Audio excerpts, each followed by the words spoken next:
రావణ్ మీద పెట్టినటువంటి కేసు దేశద్రోహం కేసు, ఉపా కేసు, waging war against government of India, మరణశిక్ష పడేటువంటి కేసులు కూడా పెట్టారు. నాకు తెలీదు మీడియా సోదరులు మరి ఎక్కడైనా వీడియోలో మాట్లాడితే మరణశిక్ష పడే కేసులు పెడతారని. మొదటిసారిగా మా గౌరవ ఉప ముఖ్యమంత్రి గారి యొక్క ఇలాకాలో ఈ విధమైనటువంటి మరణశిక్ష పడే కేసులు విలేకరుల మీద పెడతారని నేను ఊహించలా, బట్ పెట్టారు. ఏదేమైనప్పటికీ కూడా న్యాయమూర్తి గారి దగ్గర సుదీర్ఘమైన వాదనలు జరిగినాయి. వారు తీర్పును రిజర్వ్ చేశారు. బహుశా ఇంకొంచెం సేపట్లో తీర్పునిచ్చే అవకాశం ఉంది. ప్రాసిక్యూషన్ తరఫున డైరెక్టర్ ఆఫ్ ప్రాసిక్యూషన్ మరొక 25 మంది లాయర్లు వచ్చారు. చాలా సుదీర్ఘమైనటువంటి వాదనలు వినిపించారు. రావణ్కి బతికే అవకాశం లేదు, రావణ్ చచ్చిపోవాలి, రావణ్కి మరణశిక్ష వేయాలి. రావణు హిడ్మా చనిపోయినప్పుడంట ఆయనకి శ్రద్ధాంజలి ఘటించాడంట. శ్రద్ధాంజలి ఘటించిన కారణంగా ఆయనకి బతికే అవకాశం లేదంట. శ్రద్ధాంజలి ఘటించినటువంటి మరి హిడ్మా ఐడియాలజీని సపోర్ట్ చేసినటువంటి రావణు బతికే అవకాశం లేదు, రావణు తీవ్రవాది, రావణ్ని ఖచ్చితంగా అరెస్ట్ చేయాలని చూపించారు. మరి హిడ్మా చనిపోయినప్పుడు శ్రద్ధాంజలి ఘటిస్తేనే తీవ్రవాది అయితే మరి పవన్ కళ్యాణ్ గారు ఏమంటాడు? నేను నక్సల్ గురించి మాట్లాడుతాను. ఎందుకు మాట్లాడతానంటే నాకు ఇంతమంది ఎందుకు వెళ్ళిపోయింటారు ఈ అడవుల్లోకి నాకు అర్థం కాదు. ఇప్పుడు అది ఎంత కోపం ఉండాలి వీళ్ళకి. ఆ కోపం ఎక్కడికి పోదు. ఆపరేషన్ చేయండి, ఇంకోటి చేయండి, కోపం ఎక్కడికి పోదు, అది ఫామ్ తీసుకుంటుంది. సో దానికి ఏం మారాలి? దాని అల్టిమేట్ ముందు ఏంటి? Correction in democracy.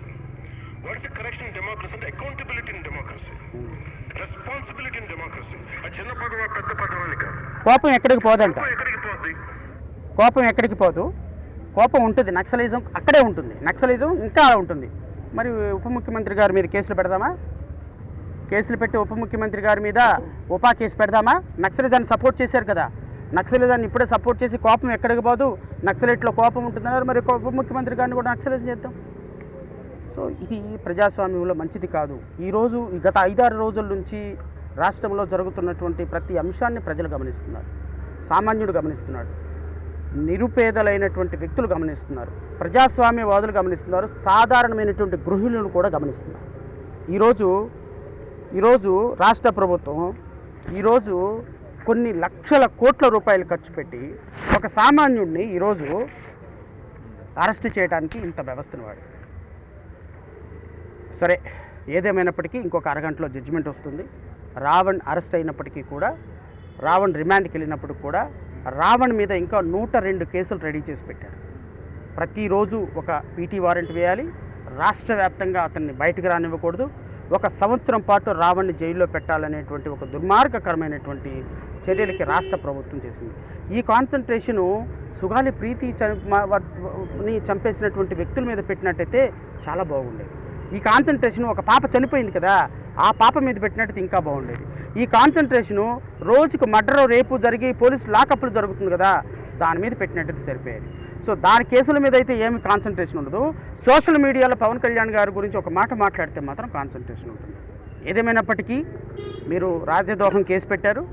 ఈ కేసులో రిమాండ్ అయినా, ఎన్ని వందల పీటీ వారెంట్లు వేసినా లీగల్గా న్యాయ పోరాటం, రాజకీయ పోరాటం, ప్రజా పోరాటం రావణ్ని విడిపించే దాంట్లో కొనసాగుతుంది. ఈరోజు చేసినటువంటి ఈ 4-5 రోజుల నుంచి రాష్ట్ర ప్రభుత్వం చేసినటువంటి విన్యాసాల యొక్క రిప్లికేషన్స్ 2029లో రిఫ్లెక్ట్ అవుతాయి. ఉండాలి, ఇంకెక్కడ ఉండకూడదు. ప్రశ్నించేవాడు జన సైనికుడే అయి ఉండాలి. అది కూడా ఎక్కడ? ప్రశ్నించే జన సైనికుడు ప్రతిపక్షంలో ఉన్నప్పుడే ప్రశ్నించాలి. అది మళ్ళీ ట్యాగ్ లైన్ ఉంది. ఇంకోటి, పాలకపక్షం వచ్చిన తర్వాత ప్రశ్నించకూడదు. ప్రశ్నించాడని రామారావు అనేటువంటి కొవ్వూరు చంద్రని సస్పెండ్ చేశారు. ఎవరైనా సరే తెలుగుదేశం పార్టీని కానీ ఎవరైనా ప్రశ్నిస్తే తొక్క తీసి సస్పెండ్ చేస్తున్నారు. అంటే ప్రశ్నించేటువంటి వ్యక్తి జనసేనలో ఉండాలి, నెంబర్ 1 కండిషన్. నెంబర్ 2 కండిషన్, జనసేనలో ఉన్నటువంటి వ్యక్తి అపోజిషన్లో ఉండాలి. నెంబర్ 2 కండిషన్, పాలకపక్షంలో ఉంటే ప్రశ్నించకూడదు. నెంబర్ 3 కండిషన్, ప్రశ్నించేటువంటి తత్వం మన దగ్గరే ఉండాలి. వేరే ఎవడన్నా ప్రశ్నిస్తే కేసులు పెడతాం, వేరే ఎవరైనా ప్రశ్నిస్తే ఉపా చట్టం పెడతాం, వేరే ఎవరైనా ప్రశ్నిస్తే నక్సలైట్ అన్నారు. నేనేమంటానంటే, ఉప ముఖ్యమంత్రి గారు, ఆంధ్రప్రదేశ్ రాష్ట్ర ప్రభుత్వం, మీరు ఈ 4-5 రోజుల నుంచి చేసిన విన్యాసాలు ప్రతి ఒక్క ప్రజాస్వామ్యవాది యొక్క మనసుని హర్ట్ చేసినాయి. ప్రతి ఒక్క సామాన్యురాలు, ప్రతి ఒక్క గృహిణి, ప్రతి ఎలైట్ పీపుల్, ప్రతి సమాజం మిమ్మల్ని చూసి చేదరించుకుంటుంది. చీదరించుకుంటుంది. మీ సామాజిక వర్గాలు మిమ్మల్ని చూసి చీదరించుకుంటున్నాయి. పవన్ కళ్యాణ్ గారు మిమ్మల్ని చూసి చీదరించుకుంటున్నాయి. జన సైనికులు మీ కార్యకర్తలను చూసి చీదరించుకుంటున్నాయి. నిన్న మొన్నటి వరకు పోలీస్ స్టేషన్ల మీద పడి ఎగబడి కొట్టారు. ఎందుకు? దాంట్లో రిమాండ్ యాక్సెప్ట్ చేస్తారో లేదో డౌట్. ఈ కేసులో ఉగ్రవాద చర్యలు కేసు పెట్టారు కాబట్టి రిమాండ్ ఖచ్చితంగా యాక్సెప్ట్ చేస్తారు కాబట్టి కొట్టాల్సిన అవసరం లేదుగా. రావణ్ణి రిమాండ్కి వెళ్ళిపోతాడు. I'm very happy. మా పవన్ కళ్యాణ్ గారిని అన్న వాడిని రిమాండ్కి పంపించాం, తొక్కి నారదీశాం, వాడి మీద ఉగ్రవాద చట్టం పెట్టి అద్భుతంగా జైలుకి పంపించాం, గెలిచేసాం. 121 సీట్లు మనకి 100కి 100 స్ట్రైక్ రేట్ ఎందుకు ఇచ్చామయ్యా అంటే ఇలాంటి చర్యలు చేయమని ఇచ్చాం. 100కి 100 స్ట్రైక్ రేట్ ఎందుకు ఇచ్చామంటే జర్నలిజాన్ని అనకదొక్కమని ఇచ్చాం. 100కి 100 స్ట్రైక్ రేట్ ఎందుకు ఇచ్చామంటే జర్నలిజాన్ని, ప్రజాస్వామ్యవాదుల్ని అనకదొక్కి ఇలా కేసులు పెట్టి ప్రజాస్వామ్యాన్ని కూనీ చేయడానికి ఇచ్చాం. సిగ్గుపడండి. ఈరోజు 100% స్ట్రైక్ రేటు 2029లో 0కి పడిపోకపోతే ఈ ఇన్సిడెంట్తో ప్రజాస్వామ్యం మీద ప్రమాణం చేసి చెప్తున్నా. ఉప ముఖ్యమంత్రి పవన్ కళ్యాణ్ ఈరోజు రాష్ట్రంలో చేసినటువంటి మారణ కాండ ఇది ఒక చరిత్రకి, ఒక చీకటి రోజుకి ప్రత్యక్ష సాక్ష్యం. సో కాబట్టి రావణ్కి సంబంధించినటువంటి ఫైట్ కంటిన్యూ అవుతుంది. నేను రాష్ట్ర ప్రభుత్వానికి మరొకసారి విన్నపం అనండి, రిక్వెస్ట్ అనండి, ఛాలెంజ్ అనండి. నేను మళ్ళీ చెప్తున్నా, పిరికి పంద చర్య చేశారు మీరు ఈరోజు. జడా శ్రావణ్ కుమార్ అనేటువంటి వ్యక్తి ఒక సాధారణమైన లాయర్గా రాష్ట్ర ప్రభుత్వం మీద ఈరోజు విజయం సాధించాడు. ఈరోజు మీ ముందు నిలబడ్డాడు. మీరు ఓడిపోయారు. మీరు ఓడిపోయారు. మీరు ఎందుకు ఓడిపోయారు చెప్పనా? ఉగ్రవాద కేసు పెట్టి ఓడిపోయారు. సో నేనైతే ఖచ్చితంగా చెప్తున్నా, ఈరోజు రిమాండ్ ఇచ్చినా మేము ఫీల్ అవుతాం. ఎందుకంటే మేము ఆల్రెడీ నైతికంగా గెలిచాం. బెయిల్ ఇచ్చిన పోరాటం కొనసాగుతుంది. రావణ్ణి బయటకు తీసుకొచ్చేంత వరకు, ప్రజాస్వామ్యాన్ని నిలదొక్కేంత వరకు, రిస్టోర్ చేసేంత వరకు కొనసాగుతుంది. ఈరోజు బెయిల్ వస్తుందో రాదో నాకు తెలియదు. న్యాయమూర్తి గారి యొక్క డిస్క్రిప్షనరీ పవర్, వారు జడ్జిమెంట్ ఇచ్చిన తర్వాత మాట్లాడతారు. మేమైతే వాదన సమర్థవంతంగా గెలిపించాం. బెయిల్ వస్తుందా రాదా, కన్సిడర్ చేస్తారా చేయరా, న్యాయస్థానాల యొక్క ఇష్టం. ఏది జరిగినా రావణ్ కోసం న్యాయస్థానాల్లో పోరాటం కొనసాగుతుంది, ప్రజాస్వామ్యం కోసం పోరాటం కొనసాగుతుంది. ఫైనల్గా రావణ్ కోసం మాట్లాడినటువంటి గౌరవ మాజీ ముఖ్యమంత్రి గారికి ధన్యవాదాలు. మొదటిసారిగా రావణ్ యొక్క అరెస్టును ఖండించినటువంటి వైఎస్ఆర్సీపీ వారి శ్రేణులకి హృదయపూర్వకంగా ధన్యవాదాలు తెలియజేస్తున్నా. అట్లీస్ట్ మీరు సోషల్ మీడియాలో అయినా ఖండించినందుకు థ్యాంక్ యూ సో మచ్. న్యాయమూర్తి గారి దగ్గర వాదనలు అయిపోయినాయి. ఈరోజు ప్రశ్న ఛానల్కి సంబంధించినటువంటి రావణ్ణి ఉపా సెక్షన్స్ పెట్టి, అంటే ఆంధ్రప్రదేశ్ రాష్ట్రం పుట్టిన తర్వాత మొట్టమొదటిసారి దేశద్రోహం, రాజద్రోహం, బతకడానికి అర్హత లేని ఒక వ్యక్తిగా చిత్రీకరించేటువంటి సెక్షన్స్ పెట్టారు. గౌరవ న్యాయమూర్తి గారు దీర్ఘమైన వాదనలు విన్నారు. ప్రాసిక్యూషన్ తరఫున ఒక 20 మంది లాయర్లు వచ్చారు. చాలా సుదీర్ఘమైనటువంటి వాదనలు. Director of prosecution, I don't know, ఒక విలేకరిని, ఒక జర్నలిస్ట్ని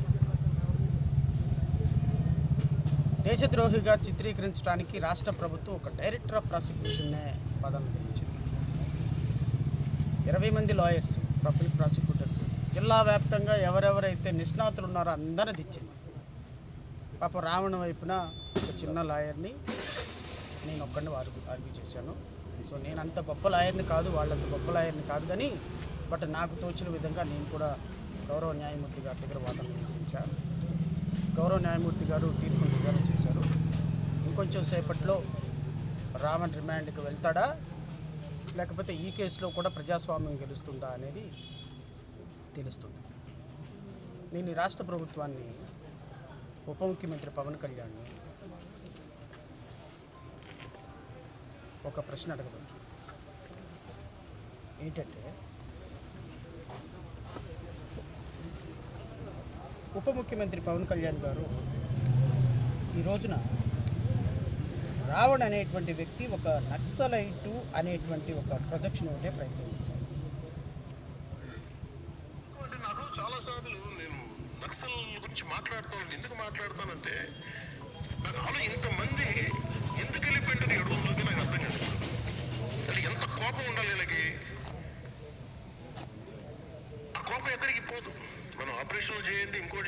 గారు చేసినా కానీ అది ఇంకో ఫామ్ తీసుకుంటుంది.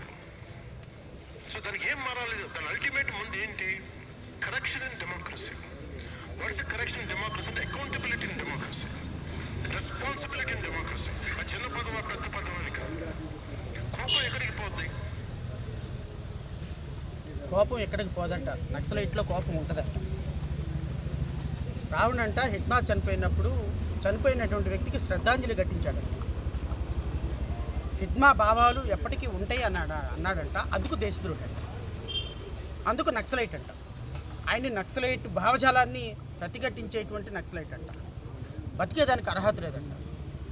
మనం నక్సల్ భావాన్ని గౌరవ ఉప ముఖ్యమంత్రి గారు, మళ్ళీ నేను గౌరవ ఉప ముఖ్యమంత్రి గారిని గౌరవ లేదు తొక్క లేదు అన్నారని అదొక పెద్ద ఇష్యూ అయిపోయింది. నేను మళ్ళీ అంటున్నా, గౌరవ లేదు తొక్క లేదు. ఉప ముఖ్యమంత్రి పవన్ కళ్యాణ్ నక్సలిజాన్ని సపోర్ట్ చేశారు. కేసు కడదామా? రావణ మీద పెట్టిన కేసు కడదామా? నక్సలిజాన్ని సపోర్ట్ చేసి నక్సలిజంలో కోపం ఎక్కడికి పోదు. నక్సలిజంలో కోపం పోవాలంటే డెమోక్రసీ రావాలి. డెమోక్రసీ వస్తే నక్సలిజంలో కోపం పోతుందంట. నక్సలిజంలో కోపం ఎక్కడికి పోదు. ఇది కంటిన్యూ అవుతుంది అని మీరు నక్సలిజాన్ని ప్రోత్సహించారు కదా, మరి మీ మీద కూడా ఉపా కేసు కడదామా? మిమ్మల్ని కూడా జైలుకి పంపిద్దామా? రావణ్లాగా 1 సంవత్సరం కేసు కట్టి లోపలికి పంపిద్దామా? నేను నిన్న కూడా అన్నా, ఉప ముఖ్యమంత్రి గారు చెప్పటానికే నీతులు కానీ పాటించడానికి నీతులు కాదా? ప్రశ్నించే తత్వం మీ ఒక్కళ్ళకే సొంతమా? మీరు తప్ప ఇంకెవడన్నా ప్రశ్నిస్తే చంపేస్తారా? నేను చిన్నప్పుడు ఒక డ్రామా చూశాను, పక్కింట్లో పుట్టండి అని. పక్కింట్లో పుట్టిండంటే ఒక టీచర్ గారు ఒక నక్సలైట్ని కంటాడు. కొన్ని సంవత్సరాల తర్వాత నక్సలైట్ ఇంటికి వస్తే ఇంటికి రానివ్వడు. వాళ్ళ నాన్న రావద్దు నా ఇంటికి అంటాడు.